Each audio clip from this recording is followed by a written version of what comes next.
Serial ये है मोहब्बतें में रमन इशिता की लव स्टोरी की विलेन शगुन का अंत होते देखने का इंतजार तो ना जाने दर्शकों को कब से है, लेकिन उसके अंत का मोड़ सीरियल में वाकई में कभी आएगा भी या नहीं, और अगर आएगा भी तो कब आएगा, कैसे आएगा, इस बात की जानकारी शायद ही फिलहाल मिलने वाली है। वैसे किसी भी लव ड्रामा शो में वैम्प का होना तो तय ही है, उसी तरह रमन इशिता की लव स्टोरी वाले इस शो में शगुन का वैम्प ट्रैक सबसे ज्यादा पसंदीदा रहा है, जिसकी वजह ये है कि नेगेटिव किरदार के बावजूद भी शगुन फेम अनीता हसनंदानी की लोकप्रियता कुछ कम नहीं। शायद यही वजह है कि शो में उसके खेल का दी एंड करना मेकर्स के लिए मुमकिन नहीं हो पा रहा है।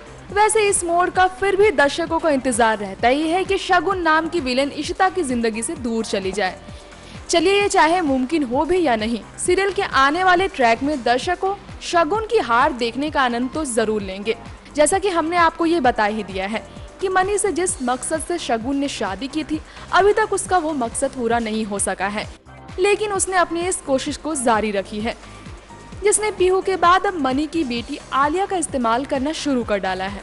पीहू के लिए इशिता को एक पल के लिए शगुन को माफ कर देना तो मुमकिन भी है, मगर आलिया जो मनी की जान है, उसकी प्यारी बेटी, लाडली बेटी है, उसे अगर कुछ हुआ तो मनी शायद ही शगुन को माफ करेगा।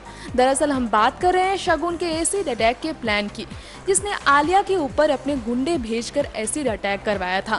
फिलहाल इस बात से मनी तो अनजान है, मगर जिस दिन ये सच उसके सामने आएगा, शायद शगुन के लिए वो दिन उसके अंत से कम नहीं होगा। जो उसकी बेटी की जिंदगी बर्बाद करने पर लगी हुई है, कहीं उसकी खुद की जिंदगी बर्बाद ना हो जाए। वाकई में ये देखना काफी रोमांचक तो होगा ही कि मनी सच्चाई जानने के बाद शगुन का क्या असर करेगा। नेक्स्ट 9 न्यूज के लिए तृप्ति की रिपोर्ट।